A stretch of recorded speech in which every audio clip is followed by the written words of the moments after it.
Today let us start with the very first chapter of class 9 science NCERT, matter in our surrounding.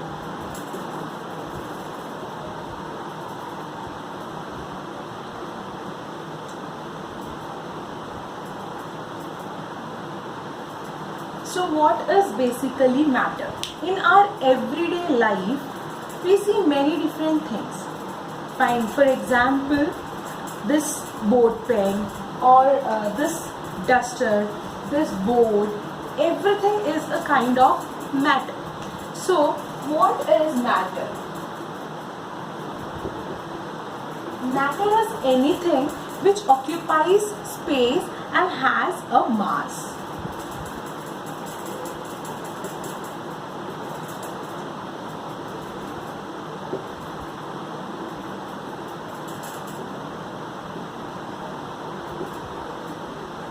Or in other words, we can say that matter is something which has both mass and volume.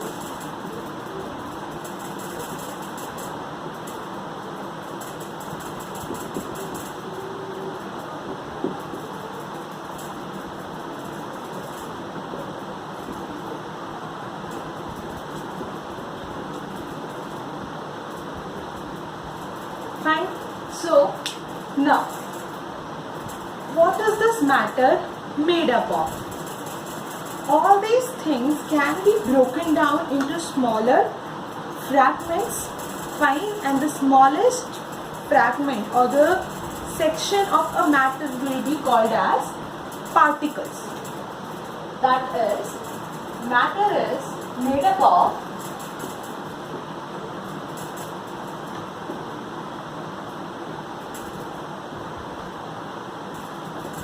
particles. So if you want to imagine like what is basically a particle, you can actually relate it to the brick of a house. Like we use many bricks to build a wall, fine. So if you consider that particular wall as a matter, the brick will be the particle in it. So now, even these particles in the matter have certain properties and arrangements. For example, let's see what are the different properties of the particles of matter.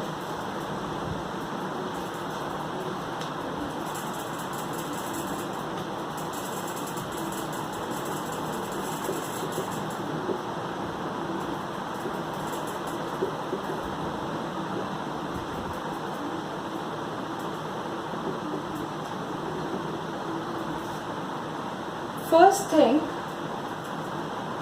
the particles are arranged in a definite pattern or definite way in different types of matter. We will come to this later. Now, let's say this is a kind of matter and the balls inside it is basically the particles of the matter. So now, these particles of matter have space between them called as the interparticle space.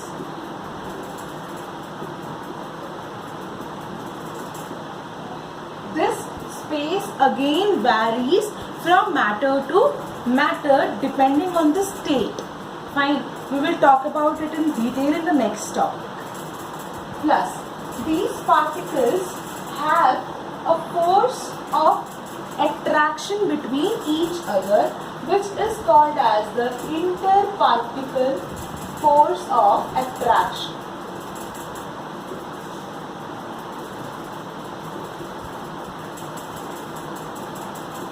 This particular force of attraction is something which keeps them binded together. Fine? Now, the next thing is all these particles present in a matter possess some kind of movement. Fine, the energy responsible for movement is called as kinetic energy. That is, each and every particle of matter has kinetic energy in it. So, these are the basic properties of the particles of matter.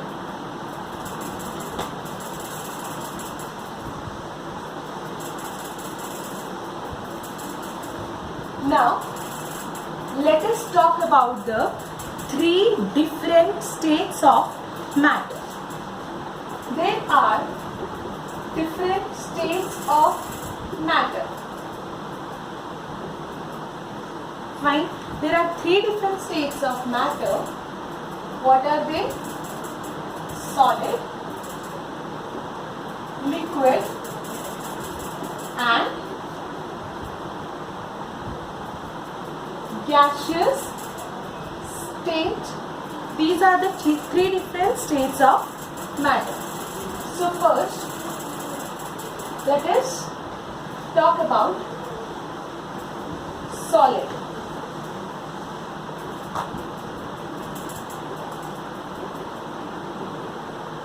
What are the examples of a solid state of matter? This pen is a solid. This duster is a solid. It means that solid is something which has a definite shape and volume. Now, if I apply pressure on this pen is not going to change its shape, isn't it? That is, a solid is rigid in nature. If I apply pressure more than a certain level, then it can break. That's the only thing which can happen, but it will never change its shape. Plus, if we are putting a solid into any container, it's not going to change its shape, neither we can compress it. Hence, solid is not compressible in nature. So now you will think, what about a rubber band? What about a sponge? So these are also solids. Why are they considered as solids? When we stretch a rubber band, of course, it stretches out, but it doesn't changes its shape. As soon as we loosen it or we just release it, it retains back its shape. Hence, it is considered as a solid. Similarly, a sponge has many pores within it, and these pores have air in it. So when we try to press it, it gets a bit like it gets compressed, but when we release the pressure, it comes back to its normal shape. Hence, it is also a kind of solid. So why does solid have a definite shape and volume? It is because of the arrangement of the particles and the interparticle force of attraction between the particles. In solid, the particles are very closely packed to each other. Fine? The particles are closely packed to each other. The second thing, as they are closely packed to each other, they have a very less interparticle space. And as they are very much close to each other, the force of attraction will be high. Hence, they have high interparticle force of attraction.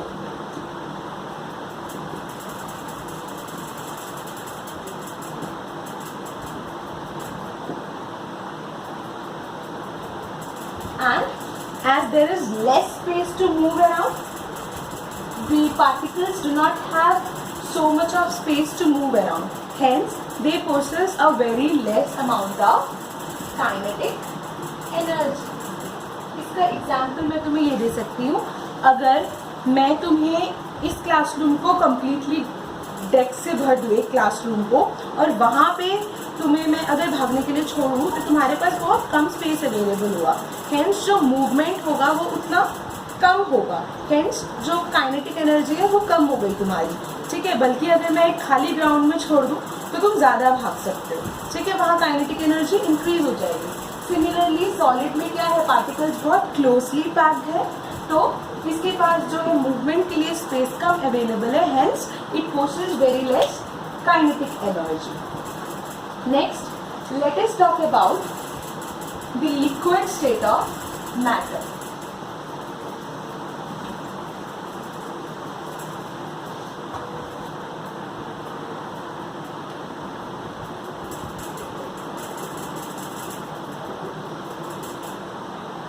So now in case of liquid we know that it does not have a definite shape.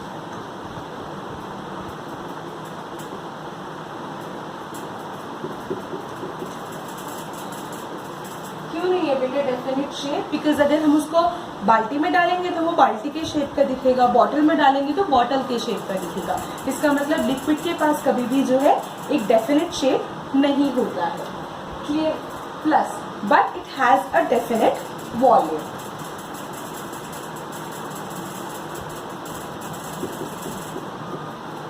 एक litre पानी हमेशा 1 litre पानी ही रहेगा. ठीक है, उसका volume change नहीं होगा. क्लियर? तो liquid does not have a definite shape and but it has a definite volume. ठीक है, लिक्विड को एक लिमिट तक हम कंप्रेस कर सकते हैं. इसका मतलब वो नॉन कंप्रेसिबल नहीं है, it is slightly compressible in nature.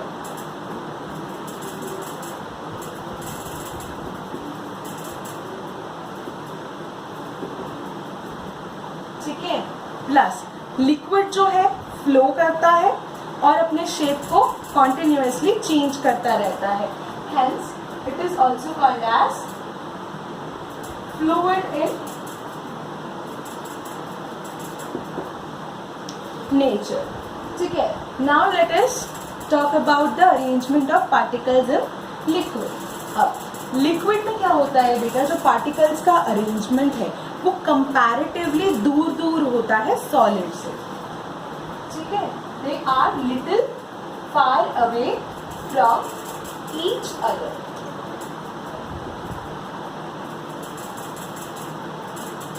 The arrangement of particles. The particles are farther from each other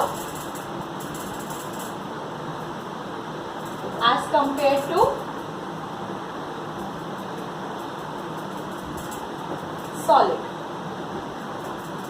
ठीक, अब ये दूर दूर है तो इनके बीच में जो इंटरपार्टिकुलर स्पेस है वो क्या होगा, ज्यादा होगा. यानी कि सॉलिड के कंपैरेटिवली लिक्विड में जो इंटरपार्टिकल स्पेस है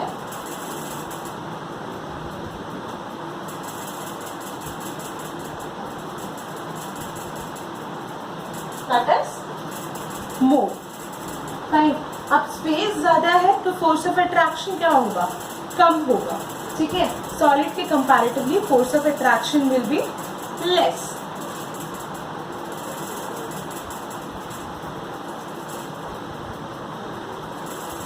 कौन सा force of attraction, inter particle force of attraction. अब इस पार्टिकल के पास ज्यादा स्पेस है मूव करने के लिए तो इसका काइनेटिक एनर्जी क्या होगा, सॉलिड से ज्यादा होगा. Higher kinetic energy as compared to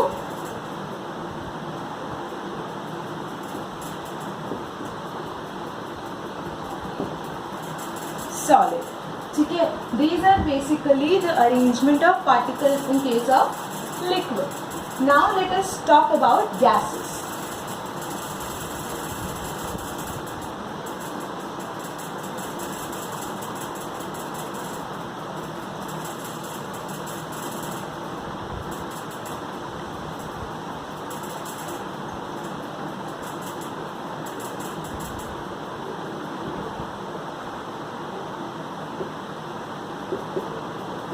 इसका कोई डेफिनेट शेप नहीं होता. गैस जो है हाईली कंप्रेसिबल होता है.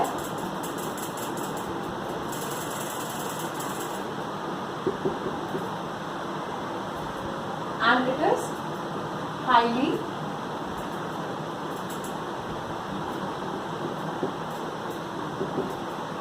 कंप्रेसिबल इन नेचर. ठीक है, फॉर एग्जाम्पल जो हम गैस सिलेंडर यूज करते हैं it has compressed natural gas in it, तो उसको हम काफी लिमिट तक कंप्रेस कर सकते हैं. यानी कि जो गैसियस स्टेट होता है मैटर का that is highly compressible in nature. ठीक, अब क्या होता है गैस के अंदर पार्टिकल्स जो है, फॉर एग्जाम्पल ये गैसेस मैटर है, पार्टिकल्स बहुत ज्यादा दूर दूर अरेंज होते हैं. ठीक, अब जब ये पार्टिकल्स बहुत ज़्यादा दूर दूर अरेंज है तो इसमें इंटर पार्टिकुलर स्पेस कैसा होगा,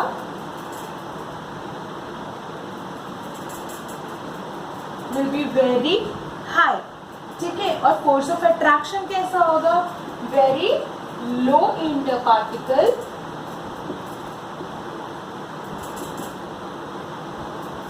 फोर्स ऑफ अट्रैक्शन।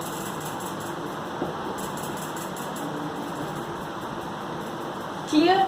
अब क्योंकि स्पेस इतना ज्यादा प्रेजेंट है गैस के पास, तो इसकी काइनेटिक एनर्जी कैसी होगी, काफी हाई होगी, ठीक है। तो बहुत ज्यादा हाई काइनेटिक एनर्जी होने के वजह से और काफी ज्यादा इंटरपार्टिकुलर स्पेस होने के वजह से प्लस बहुत कम फोर्स ऑफ अट्रैक्शन होने की वजह से क्या होता है, गैस के जो पार्टिकल्स हैं वो रैपिडली मूव करते हैं, बहुत तेजी से मूव करते रहते हैं, ठीक है। इसीलिए सिलेंडर में एक प्रेशर बनता है वॉल की तरफ। वो क्यों बनता है, that pressure occurs because of the rapid movement of the particles of gases state और दैट पर्टिकुलर मैटर, ठीक है। अब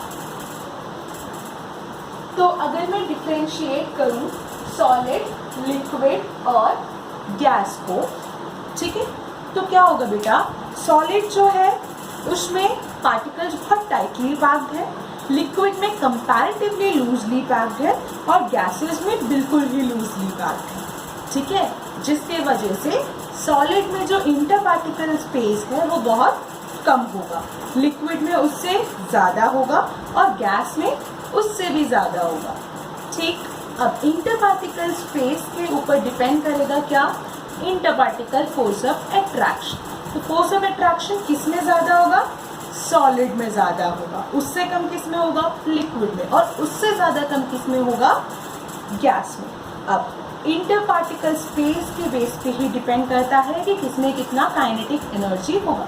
सॉलिड में मूव करने के लिए स्पेस कम है तो काइनेटिक एनर्जी कम हुआ, लिक्विड में उससे ज़्यादा हुआ और गैस में उससे भी ज़्यादा हुआ।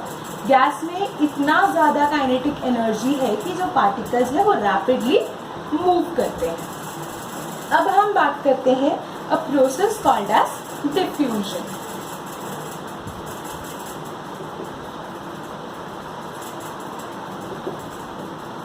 अब डिफ्यूजन में होता क्या है, ठीक है। फॉर एग्जाम्पल हमने चीनी घोला पानी में, हमें उसके बाद चीनी के पार्टिकल्स नहीं दिखते, है ना, क्यों, वो चीनी तो हमें दिखती नहीं, बट पानी ज़रूर मीठा लगने लग जाता है। तो ऐसा क्यों होता है कि चीनी हमें दिखती नहीं, बिकॉज जो चीनी है उसके पार्टिकल्स, जो वाटर के पार्टिकल्स के बीच का स्पेस है, फॉर एग्जाम्पल ये वाटर के पार्टिकल्स है, इसमें हमने शुगर ऐड किया और वो शुगर के पार्टिकल्स में इनको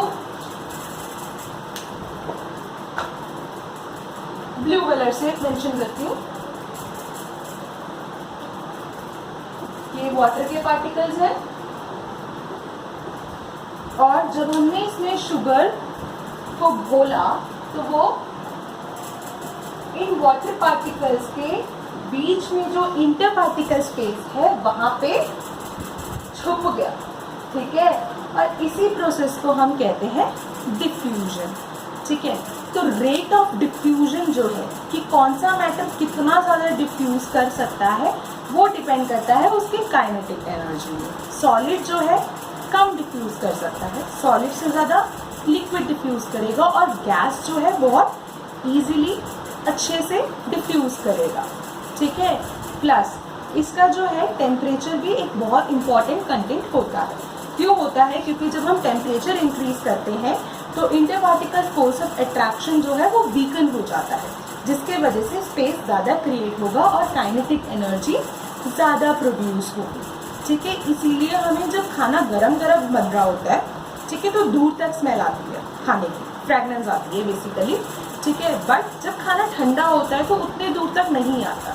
क्यों, क्योंकि जब खाना गर्म होता है तो जो उसकी स्मेल है, उसकी फ्रेगनेंस है, वो ज़्यादा दूर तक जा पाती है, क्योंकि higher temperature, higher kinetic energy और हायर अमाउंट ऑफ डिफ्यूजन, ठीक है। जब खाना ठंडा होता है तो क्या होता है, जो एनर्जी है वो कम प्रेजेंट है, हीट नहीं है, ठंडा है, काइनेटिक एनर्जी कंपैरेटिवली कम होगा ठीक है, तो वो कम डिफ्यूज करेगा, हमें ज़्यादा पास जाना पड़ेगा उस खाने की फ्रेगनेंस को लेने के लिए।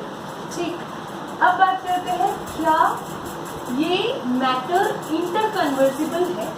क्या हम किसी सॉलिड को लिक्विड में, लिक्विड को गैस में या गैस को सॉलिड में चेंज कर सकते हैं? तो ऑफ कोर्स यस, हम चेंज कर सकते हैं। उसका सबसे बड़ा एग्जाम्पल क्या है? वाटर। वाटर लिक्विड फॉर्म में भी अवेलेबल है, सॉलिड फॉर्म में भी अवेलेबल होता है आइस के तौर पे, ठीक है, और वो जो है गैसेस फॉर्म में भी प्रेजेंट होता है वाटर वेपर्स के तौर पे, ठीक है। तो हम एक स्टेट ऑफ मैटर को दूसरे स्टेट ऑफ मैटर में कैसे कन्वर्ट कर सकते हैं? हम कन्वर्ट कर सकते हैं बाय अप्लाइंग टेम्परेचर और प्रेशर। क्लियर? अब सबसे पहले मैं बात करूंगी आइस की, ठीक है। सॉलिड से हम कन्वर्ट करते हैं। अब हमारे पास आइस प्रेजेंट है, आइस को हम थोड़ी देर बाहर रखते हैं तो वो मेल्ट होने लगता है ना, और वो पानी बनने लगता है, इज़न्ट इट? ऐसा क्यों होता है और किस लिए होता है? ऐसा इसीलिए होता है क्योंकि जो बाहर का टेम्परेचर, फ्रिज के अंदर टेम्परेचर क्या है? बहुत लो है, बाहर टेम्परेचर बढ़ गया। उस टेम्परेचर के बढ़ने के वजह से क्या हुआ? ये स्टेट ऑफ मैटर कन्वर्ट हो गया from solid to liquid. Clear? अब इसमें तुम्हें कई सारी चीज़ें जो पढ़ना है वो ये है, the very first thing is melting point.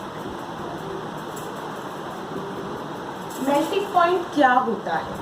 Atmospheric pressure पे, ठीक है, नॉर्मल एटमॉस्फेरिक प्रेशर पे वो मिनिमम टेम्परेचर जो जिससे कोई सॉलिड मेल्ट हो जाए, that is called as the melting point of that particular solid. Minimum की बात कर रही हूँ। आइस जो है 100 डिग्री पे भी मेल्ट होगा, but that will not be it's melting point. Clear?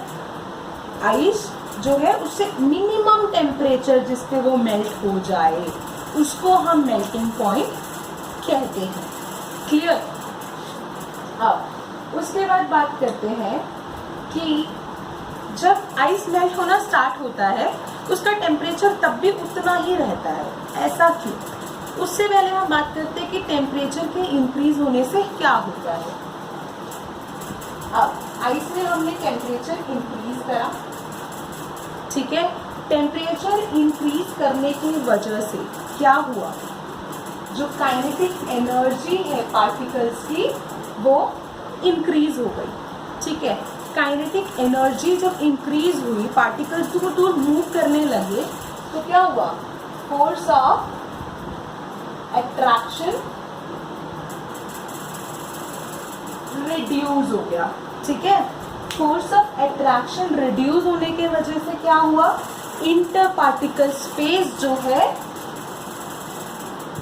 Increase हो गया।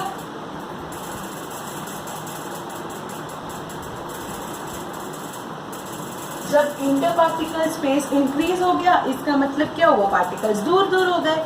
सॉलिड से थोड़े दूर हो जाएंगे अगर पार्टिकल्स, तो उसको क्या कहेंगे? लिक्विड स्टेट होता है, ठीक है। Hence the solid gets converted into liquid, ठीक है। बट जो टेम्परेचर है वो सेम रहता है। क्यों सेम रहता है? बिकॉज वो जो मिनिमम टेम्परेचर हमने सप्लाई किया था वो टेम्परेचर इस पर्टिकुलर काम में यूज हो जाता है। किस काम में? The temperature gets used up to overcome the force of attraction between the particles, ठीक है। और इसीलिए जो टेम्परेचर हमने अप्लाई किया था वो छुप जाता है। तो अगर वो छुप जाता है इसीलिए हम उसको क्या बुलाते हैं? Latent heat.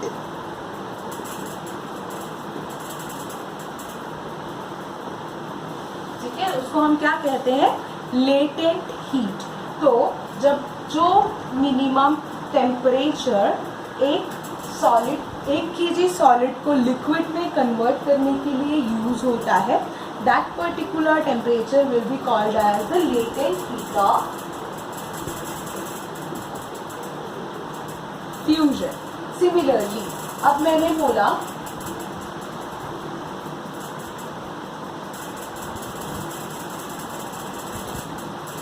अब मैंने बोला कि मैंने अब उस पानी को वाटर वेपर में कन्वर्ट करना है, तो मैं क्या करूँगी, पानी को उबालूंगी, ठीक है। अब जब उबालने की बात आती है, there comes a term called as the boiling point.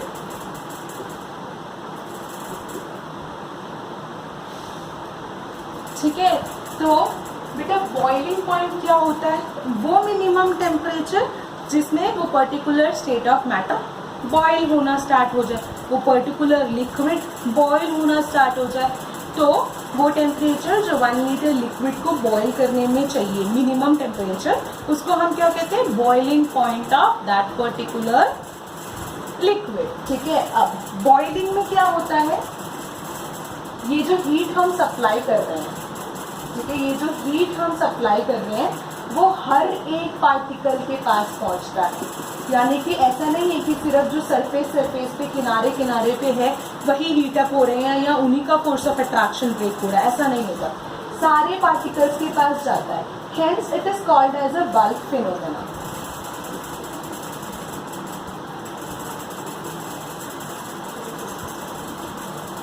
ठीक है, और अब एक लिक्विड को वेपर में कन्वर्ट करने के लिए जो हीट चाहिए होता है, यानी कि वो छुपा हुआ heat, that will be called as latent heat of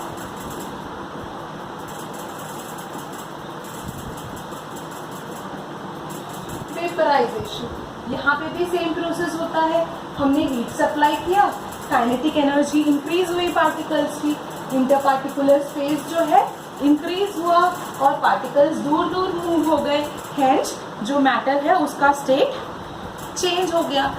ठीक है, तो सेम फिनोमेना है, और उसी छुपे हुए हीट को जब कन्वर्जन हो रहा है सॉलिड से लिक्विड में, तब हम उसे क्या कह रहे हैं, लेटेंट हीट ऑफ फ्यूजन। और जब कन्वर्जन हो रहा है लिक्विड से गैस में, तब हम उसे कह रहे हैं लेटेंट हीट ऑफ वेपराइजेशन।